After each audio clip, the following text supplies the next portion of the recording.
ചിക്ക് തിരഞ്ഞെടുക്കുന്നിടത്തുണ്ട്, അതിന് കൊടുക്കുന്ന തീറ്റയിലുണ്ട്. എനിക്ക് തോന്നുന്നു കേരളത്തിൽ അങ്ങനത്തെ ഒരു സ്ലോട്ടറിംഗ് സെൻ്റർ ഉണ്ടോ എന്ന് എനിക്കറിയില്ല. അതുകൊണ്ട് ഇനിയും നിങ്ങൾ ഇറങ്ങുന്നെങ്കിൽ നിങ്ങൾ ടീമായിട്ട് ഇറങ്ങണം. ദ 1 മിനിറ്റ് ഷോയുടെ 1 മിനിറ്റിൽ തീരാത്ത വിശേഷങ്ങളുമായി ബിയോണ്ട് ദ 1 മിനിറ്റിലേക്ക് എല്ലാവർക്കും സ്വാഗതം. ഇപ്പൊ ഡയറക്റ്റ് ഒരു കടയിൽ നിന്ന് വാങ്ങുന്ന ചിക്കനും ഫ്രഷ് ടു ഹോമിൽ നിന്ന് വാങ്ങുന്ന ചിക്കനിലെ ടേസ്റ്റും സോഫ്റ്റ്നെസ് ഒക്കെ നല്ല ഡിഫറെന്റ് ആണ്. അപ്പൊ അതെങ്ങനെയാണ് സാധ്യമാകുന്നത്? അത് എന്തെങ്കിലും പ്രോസസ്സിലൂടെ കടന്നു വരുന്നതാണോ? ഇപ്പൊ നിങ്ങൾ ഫ്രഷ് ഹോമിൽ നിന്ന് മേടിക്കുന്ന ചിക്കൻ മുഴുവൻ ഞങ്ങൾ തന്നെ വളർത്തുന്നതാണ്. അപ്പോൾ അതിന്റെ കുഞ്ഞുങ്ങളെ ചിക്കനെ തിരഞ്ഞെടുക്കുന്ന അവിടെ മുതൽ നമ്മുടെ ഒരു കെയറും സ്പെഷ്യാലിറ്റിയും ഉണ്ട് അതിനകത്ത്.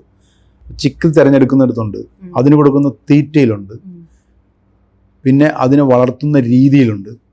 അതൊരു കോഴിയെ നിങ്ങൾ കൂടുതൽ നടക്കാൻ അനുവദിച്ചാൽ അതിന്റെ ബോഡി കുറച്ചുകൂടി ഹാർഡാവും. ടെക്നിക്കൊക്കെ പറയണ ശരിയാണെന്ന് അറിയാം, മനസ്സിലായി? അങ്ങനത്തെ അത് ഞാൻ ഒരു കാര്യം പറയാം, അങ്ങനത്തെ കുറേ കാര്യങ്ങൾ ഇതിനകത്തുണ്ട്. ഇതിനേക്കാളൊക്കെ ഇതിനെ നമ്മൾ സോഫ്റ്റ് ആക്കുന്നത് നമ്മുടെ സ്ലോട്ടറിങ് പ്രോസസ്സാണ്. എനിക്ക് തോന്നുന്നു കേരളത്തിൽ അങ്ങനത്തെ ഒരു സ്ലോട്ടറിങ് സെൻ്റർ ഉണ്ടോ എന്ന് എനിക്കറിയില്ല. ഇവിടെ നമ്മൾ സാധാരണ ചിക്കൻ മേടിക്കുന്നു, അറക്കുന്നു, ബ്ലഡ് പോകുന്നു, അല്ലേ? ശരിക്കും അതിൻ്റെ സയൻസ് എന്ന് പറഞ്ഞാൽ ചിക്കൻ ആയാലും മീറ്റ് ആയാലും ആ ജീവിയുടെ മസിൽസാണത്, അല്ലേ? ആ മസിൽസിനെയാണ് നമ്മൾ മീറ്റാക്കി മാറ്റുന്നത്. അപ്പം ഞങ്ങളുടെ ഒരു ഇതിൽ പറയും മസിൽസ് ബിക്കം മീറ്റാണ്. ആ മസിൽസിനെ മീറ്റാക്കി മാറ്റുന്നതിലൊരു പ്രധാന ഘടകം ഈ സ്ലോട്ടറിങ് പ്രോസസ്സാണ്. ഒരു സൈഡിൽ വരുമ്പോൾ ഇത്ര ഡിഗ്രി സെൻറ്റിഗ്രേഡ് ചൂടാക്കും, അത് കഴിഞ്ഞ് അതിനെ ഇത്ര ഡിഗ്രി സെൻറ്റിഗ്രേഡ് തണുപ്പിക്കും, പിന്നെ അതിനെ സ്ക്രൂ ചില്ലറിലൂടെ കടത്തിവിടും, മൈനസ് ഇത്രയിലും കടന്നു പോകും. അങ്ങനത്തെ ഒരു പ്രോസസ്സിലൂടെയാണ് ഏകദേശം ഒരു 40ഓളം മിനിറ്റ് എടുത്താണ് നമ്മുടെ കോഴി ഇങ്ങനെ അറ്റത്തെത്തുന്നത്. അത്രയും വലിയൊരു പ്രോസസ്സും ഈ സോഫ്റ്റ്നെസ്സിനെയൊക്കെ ഭയങ്കരമായിട്ട് ബാധിക്കുന്നുണ്ട്. അങ്ങനത്തെ ഒരു പ്രോസസ്സ് ഇല്ലാണ്ടാണ് നമ്മൾ ലോക്കലി സാധാരണ വാങ്ങുന്നത്. പിന്നെ അതിൻ്റെ തീറ്റയിലുണ്ട്, അതിന് കൊടുക്കുന്ന ട്രീറ്റ്മെൻറ്റിലുണ്ട്. അങ്ങനത്തെ എല്ലാ കാര്യങ്ങളും വെച്ച് നോക്കുമ്പോഴാണ് നമ്മുടെ വ്യത്യാസമുണ്ട്. സാറ് ശരിക്കും ഇതിന്റെ ഓരോ ഭാഗത്തും നല്ലവണ്ണം പഠിച്ചിട്ടാണ് ഈ കാര്യം ചെയ്യുന്നത്, അല്ലേ?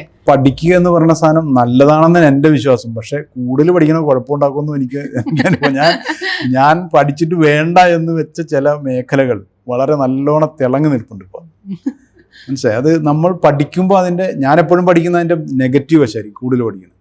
പോസിറ്റീവ് വശം നമുക്കറിയാം. പോസിറ്റീവ് വശം എന്നാൽ നമുക്ക് നേരിടാൻ എളുപ്പമാണ്. ഒരു പ്രസ്ഥാനത്തിൽ ഇറങ്ങുന്നതിന് മുമ്പ് നമ്മളെ നെഗറ്റീവാണ് ആദ്യം പഠിക്കാൻ. അങ്ങനെ ഒരു നെഗറ്റീവ് വന്നാൽ നമ്മൾ എങ്ങനെ നേരിടുമെന്ന് മുൻകൂട്ടി നമ്മൾ തയ്യാറെടുക്കണമല്ലോ. അതുകൊണ്ട് പഠിക്കുന്ന ഹബീബ് പറഞ്ഞ ശരിയാണ്, ഞാൻ പഠിക്കുന്ന കാര്യത്തിൽ ഇച്ചിരി കൂടുതലാണ്. അപ്പോൾ ഓരോ ചെറിയ കാര്യം കിട്ടിയാൽ നമ്മളതിന് പഠിക്കും. ചിലപ്പോൾ പഠിത്തം കൂടിയിട്ട് അത് വേണ്ടെന്ന് വെച്ചിട്ടുണ്ടാവും. അത് പക്ഷെ എന്നാലും പഠിക്കുന്ന എപ്പോഴും നല്ലതാണ്. ഇപ്പം ഞാൻ പറഞ്ഞില്ല, ഇന്ത്യൻ സീ ഫുഡിലേക്ക് ഇറങ്ങാൻ നേരത്തെ ഞാൻ ഇന്ത്യൻ സീ ഫുഡ് പഠിച്ചപ്പോഴാണ് മനസ്സിലായി ഇന്ത്യയിലെ മീൻ കച്ചവടമാണ് ഹോളിവുഡ് സിനിമയേക്കാളും വലിയ മാർക്കറ്റാണ്. അങ്ങനെ ഒരു ഡാറ്റ നമ്മുടെ കയ്യിൽ ഉണ്ടാകുന്നത്, നമുക്കൊരു അറിവുണ്ടാകുന്നത് എപ്പോഴും നമ്മൾ പഠിച്ചിട്ട് ഒരു ബിസിനസ്സിലേക്ക് വരുന്നത് നമുക്കൊന്നും നോളജ് ഇല്ലാതെ വരുന്നത് തമ്മിൽ നല്ല ഡിഫറൻസ് ഉണ്ടല്ലോ. ഒരു ചേർത്തലക്കാരൻ മലയാളിയുടെ കമ്പനിയിലേക്ക് അമേരിക്കയിലെ വലിയ വലിയ കമ്പനികൾ വരെ ഇൻവെസ്റ്റ് ചെയ്യാം.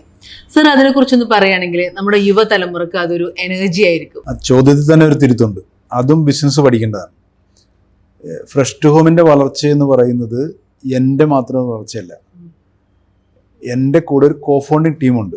ഞങ്ങളുടെ CEO ഷാൻ കടവിൽ നേതൃത്വം നൽകുന്ന ഒരു ടീമുണ്ട് ഇവിടെ. ആ ടീമിൻ്റെ വളർച്ചയാണ് ഈ കാണുന്ന മുഴുവൻ.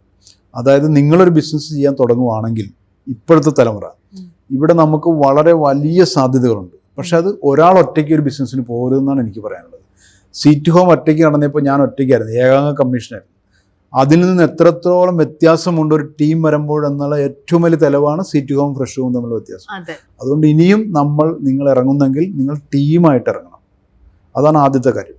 പിന്നെ ഞങ്ങളുടെ കമ്പനിയിൽ ഫണ്ടിങ് വന്നത് ഇനിയും ഈ കേരളത്തിൽ പല കമ്പനികൾക്കും ഫണ്ടിങ് വരും. അവരാരും ഞങ്ങളുടെ അളിയന്മാരൊന്നുമല്ല. നിങ്ങൾ ഈ കേരളത്തിലോ ഇന്ത്യയിലോ ഏത് കുഗ്രാമത്തിൽ എന്ത് ബിസിനസ് തുടങ്ങിയാലും, പ്രത്യേകിച്ച് ഇന്നത്തെ കാലത്തുള്ള ആധുനിക തലമുറയെ ചെയ്യുന്ന എല്ലാ ബിസിനസ്സുകൾക്കും ഒരു വെബ്സൈറ്റ് ഉണ്ടാവും, ഒരു കാര്യങ്ങളുണ്ടാവും, എല്ലാ കാര്യങ്ങളും ഉണ്ടാവും. അതിൽ നിന്ന് ഇവിടെ ആരെന്ത് തുടങ്ങിയാലും അതിനെക്കുറിച്ച് പഠിക്കുന്ന വലിയ വലിയ വെഞ്ചർ ക്യാപിറ്റലുള്ള ഫണ്ടുള്ള കമ്പനികൾ ഈ ലോകത്ത് പലയിടത്തിരിപ്പുണ്ട്.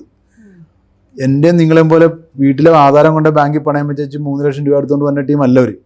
ഞങ്ങളുടെ 3rd ലെവൽ ഫണ്ടിങ്ങിൽ ഞങ്ങളെ കാണാൻ വന്നത് $1 ട്രില്യൺ ഫണ്ടിങ് ഉള്ളൊരു അമേരിക്കൻ കമ്പനി വന്നു.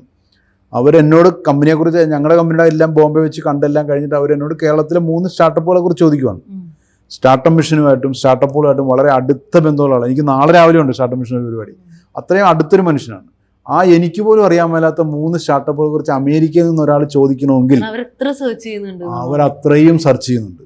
അപ്പോൾ അവർക്ക് എന്ത് വേണം? അവരുടെ കയ്യിലുള്ള പണം എവിടെയെങ്കിലും കൊണ്ട് നിക്ഷേപിച്ചാൽ 2 വർഷമോ 3 വർഷമോ കഴിയുമ്പോൾ അതിൻ്റെ ഇരട്ടിയായി അവർ തിരിച്ചു പോകണം, അല്ല അതിനേക്കാൾ കൂടുതൽ മടങ്ങുകളായി അവർ തിരിച്ചു പോകണം. ഇതാണ് അവർക്ക് ആവശ്യമുള്ളൂ. അല്ലാതെ അവർക്ക് നിങ്ങളുടെ കമ്പനി പിടിച്ചുകൊണ്ട് പോകാനോ കമ്പനി വന്ന് നടത്താനൊന്നും അവർക്ക് സമയമില്ല. അത്തരം ഒത്തിരി ആൾക്കാരൊന്നും ലോകത്തിരിപ്പുണ്ട്. അതുകൊണ്ട് നിങ്ങൾ പ്രതീക്ഷയുള്ള വകുപ്പിലാണോ? ഫ്രഷ് ടു ഹോം ഇനിയും വളരുമെന്ന് അവർക്കറിയാം. എന്തുകൊണ്ടെന്നറിയോ? ഇന്ത്യയിലെ മീൻ കച്ചവടത്തിൻ്റെ 97% ഇപ്പോഴും അൺഓർഗനൈസ്ഡ് സെക്ടർ നടന്നുകൊണ്ടിരിക്കുകയാണ്. 3% മാത്രമേ ഞങ്ങളെപ്പോലുള്ള ഓൺലൈൻ കമ്പനികളും നിങ്ങൾ ഇന്ത്യ മുഴുവൻ കാണുന്ന സൂപ്പർ മാർക്കറ്റുകളും ചെയ്യുന്നുള്ളൂ. ബാക്കി 97% അൺഓർഗനൈസ്ഡ് സെക്ടറാണ്. അതായത് ഞങ്ങൾക്ക് അത്രയും സെക്ടറിൽ ഇനിയും കയറാനുള്ള സാധ്യത അവിടെയുണ്ട്. അപ്പോൾ ഇനിയും ഞങ്ങൾ വളർച്ചയുള്ള മേഖലയിലാണ്, വളർച്ചയുള്ള ഫീൽഡിലാണ് ഞങ്ങൾ ഇറങ്ങിയിരിക്കുന്നത്. അതുപോലെ വളർച്ചയുള്ള ഫീൽഡിലാണോ നിങ്ങൾ ഇറങ്ങിയിരിക്കുന്നത്? ഇത് വളരാൻ സാധ്യതയുണ്ടോ?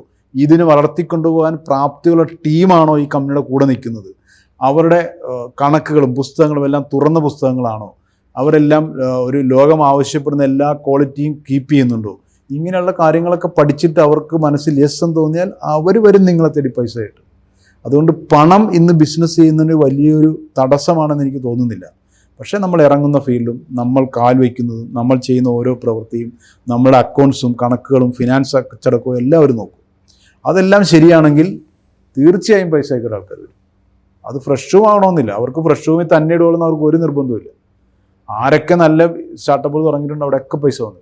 ധൈര്യമായിട്ട് നമുക്ക് ബിസിനസ്സായിട്ട് മുന്നോട്ട് ഉറപ്പായിട്ടും ഇപ്പോഴാണ് അതിൻ്റെ സമയം. പ്രത്യേകിച്ച് ഇപ്പോൾ ലോകത്തിലെ മുഴുവൻ വെഞ്ചർ ക്യാപിറ്റലുള്ള ഫണ്ടുള്ള കമ്പനികളും ഇന്ത്യൻ മാർക്കറ്റിനെ വളരെ സൂക്ഷ്മം വീക്ഷിച്ചുകൊണ്ടിരിക്കുകയാണ്. അപ്പോൾ ഇവിടെ ഇപ്പോൾ നമ്മൾ പുതിയ പുതിയ കമ്പനികൾ തുടങ്ങിയാൽ ചാൻസുകൾ ഉള്ളതാണെങ്കിൽ ഉറപ്പായും ഫണ്ട് വരും. പക്ഷെ ഒരു 10-15 വർഷം കഴിഞ്ഞിട്ട് ചിലപ്പോൾ ഇന്ത്യയുടെ മാർക്കറ്റ് വേറെ രാജ്യത്തേക്ക് മാറാൻ സാധ്യത ഇല്ലാതില്ല. അങ്ങനെ വരുമ്പോൾ അവരുടെ കണ്ണുകൾ ചിലപ്പോൾ അങ്ങോട്ട് മാറും. ഇപ്പോൾ കണ്ണുകളെല്ലാം ഇന്ത്യയിലുണ്ട്. അപ്പോൾ ഈ സമയത്ത് നമ്മൾ തുടങ്ങണം. ഇത് പറ്റിയ സമയമാണ്. കേരളത്തിൽ ബിസിനസ്സിന് സാധ്യതകളെ കുറിച്ച് എന്താ അഭിപ്രായം? അതൊരു ഉടക്ക ചോദ്യം എനിക്ക് മനസ്സിലായി. ഇന്ത്യയെ കുറിച്ച് പറഞ്ഞു. അപ്പൊ കേരളം സൗഹൃദ സംസ്ഥാനമാണോ എന്നാണ് ഈ ചോദ്യം, അല്ലേ? അതിന് രാഷ്ട്രീയ നിറങ്ങളിലേക്കൊന്നും ഞാൻ കിടക്കുന്നില്ല. കേരളം ഒരു സൗഹൃദ സംസ്ഥാന രാഷ്ട്രീയ ആണോ എന്ന് ചോദിച്ചാൽ അത് ഓരോരുത്തർക്കും ഓരോ തരത്തിലായിരിക്കും ഉത്തരം. പക്ഷെ ഞാൻ ഒരു കാര്യം ഞാൻ പറയാം, ബിസിനസ് ചെയ്ത് പഠിക്കാൻ ലോകത്തിൽ ഈ കേരളത്തിൻ്റെ അത്രയും പറ്റിയ പാഠശാല വേറൊരു സ്ഥലത്തും കിട്ടിയില്ല. പഠിപ്പിച്ചിട്ടേ കേരളം വിടുകയുള്ളൂ. നിങ്ങൾ ഇവിടെ കച്ചവടം ചെയ്താണ് പഠിച്ചെങ്കിൽ നിങ്ങൾക്ക് ലോകത്ത് എവിടെ പോയും കച്ചവടം ചെയ്യാം, ഒരു സംശയവുമില്ല. അതുകൊണ്ട് ഞാൻ പറയുന്നത് നിങ്ങൾ ഈ നാട്ടിൽ തന്നെ തുടങ്ങും. ഇംഗ്ലീഷ് ഒരു ചൊല്ലില്ലേ, mind and its obstacles to develop its power എന്നാണ്. മനസ്സിന് തടസ്സങ്ങളെ ആവശ്യമാണ് അതിൻ്റെ ശക്തിയെ വർദ്ധിപ്പിക്കാൻ. ആ തടസ്സങ്ങൾ എന്തൊക്കെയുണ്ട് അതെല്ലാം നിങ്ങൾ വിളിച്ച് നേരിട്ടിരിക്കും. അതുകൊണ്ട് നിങ്ങൾ ഇവിടെ തന്നെ തുടങ്ങണം. ഇവിടെ തുടങ്ങിയാൽ നമുക്ക് എവിടെ പോയും ചെയ്യാം. അതുപോലെ ടൈംസ് ഓഫ് ഇന്ത്യയിൽ ഞാൻ വായിച്ചിട്ടുണ്ട്, ഫ്രഷ് ടു ഹോമിനെ യൂണിക്കോൺ എന്ന് പറയുന്നതിനെക്കാട്ടിലും ഇഷ്ടം പ്രോഫിക്കോൺ എന്ന് പറയുന്നതാണെന്നുള്ളത്. പ്രോഫിക്കോൺ എന്താണ് ആ ഒരു ടേം കൊണ്ട് ഉദ്ദേശിക്കുന്നത്? അത് എൻ്റെ CEO ഷാൻകടയിൽ കണ്ടുപിടിച്ച സാധനമാണ്. അതായത് ഇവിടെ ഒരു കുറച്ച് നാൾ മുമ്പ് വരെ നമ്മുടെ എല്ലാ സ്റ്റാർട്ടപ്പുകളും യൂണിക്കോൺ ആകാനുള്ള ഓട്ടത്തിലായിരുന്നു. വാല്യുവേഷൻ ഒരുപക്ഷെ ഫ്രഷ് ഹോം ഒന്ന് ആഞ്ഞു പിടിച്ചിരുന്നെങ്കിൽ ഞങ്ങൾക്കൊരു യൂണിക്കോൺ പദവിയൊക്കെ കിട്ടിയേനെ. നമ്മൾ അങ്ങനെ ഒരു അനാവശ്യമായ ഒരു പൊലിപ്പിച്ച വാല്യുവേഷനിലേക്ക് ഞങ്ങൾക്ക് താല്പര്യമില്ല, അതുകൊണ്ട് ഞങ്ങൾ അതിന് പോയില്ല. പക്ഷെ ആ സമയത്ത് ഈ കമ്പനികളെല്ലാം നേരിടുന്ന വേറൊരു പ്രശ്നം ഉണ്ടായിരുന്നു. നമ്മൾ കാണുന്ന പോലെ ഇവിടെ തിളങ്ങി നിൽക്കുന്ന ഓൺലൈൻ കമ്പനികളൊന്നും ലാഭത്തിലല്ല, നഷ്ടത്തിലാണ് പോകുന്നത്. അങ്ങനെ നഷ്ടത്തിൽ പോകുന്ന കമ്പനികളുടെ നിലനിൽപ്പും ഈ ഫണ്ടിങ്ങിനനുസരിച്ചാണ്. നമുക്ക് എപ്പോൾ വേണേലും അതിന് പരാജയം പറ്റാം. അതുകൊണ്ട് ഞങ്ങൾ ആ സമയത്ത് യൂണിക്കോണിന് പോകാതെ പകരം നമ്മുടെ പ്രോഫിറ്റിലേക്ക് കൊണ്ടുവരാനുള്ള കാര്യങ്ങളിലേക്കാണ് ഞങ്ങൾ നീങ്ങിയത്. ആ പ്രോഫിറ്റ് എന്ന അത് കോൺസെൻട്രേറ്റ്. അപ്പോൾ അതുകൊണ്ട് എന്തുണ്ടായി, ഒരു നെഗറ്റീവ് പോയിന്റ് ഉണ്ടായിരുന്നു. പണ്ടൊക്കെ നിങ്ങൾ ആദ്യ കാലത്ത് അറിഞ്ഞിരുന്ന ഫ്രഷ് ടു ഹോം വളർച്ച മീൻസ് അതിൻ്റെ വാല്യുവേഷൻ അല്ല ഞാൻ പറയുന്നത്, അതിൻ്റെ വളർച്ച ഗ്രോത്ത് ഇങ്ങനെയായിരുന്നു. ഞങ്ങൾ പ്രോഫിക്കോണിന് സാധ്യത കൂടുതൽ കൊടുത്തപ്പോൾ ഇങ്ങനെയായി. മനസ്സിലായോ? ആ റവന്യൂവിൻ്റെ വളർച്ച മാറി. അങ്ങനെ ഒരു നമ്മൾ ഇവിടുന്ന് താഴത്തോട്ട് പോകാതെ ഞങ്ങൾ മേലോട്ട് കയറുന്നുണ്ടെങ്കിലും ഇങ്ങനത്തതിന് പകരം ഇങ്ങനെയായി. ആ ഒരു വ്യത്യാസം ഇവിടെ ഉണ്ടായിട്ടുണ്ട്. പക്ഷേ ഒരു കമ്പനിയെ സംബന്ധിച്ച് ആദ്യം നമ്മൾ എസ്റ്റാബ്ലിഷ് ആയി നമ്മുടെ ബ്രാൻഡൊക്കെ ആയിക്കഴിഞ്ഞാൽ പിന്നെ പ്രോഫിറ്റിലേക്ക് കൊണ്ടുവരിക എന്നത് ഒരു വളരെ പ്രധാനപ്പെട്ടതാണ്. അങ്ങനെയാണ് ഞങ്ങൾ ഈ പ്രോഫിക്കോൺ കൊണ്ടുവന്നത്.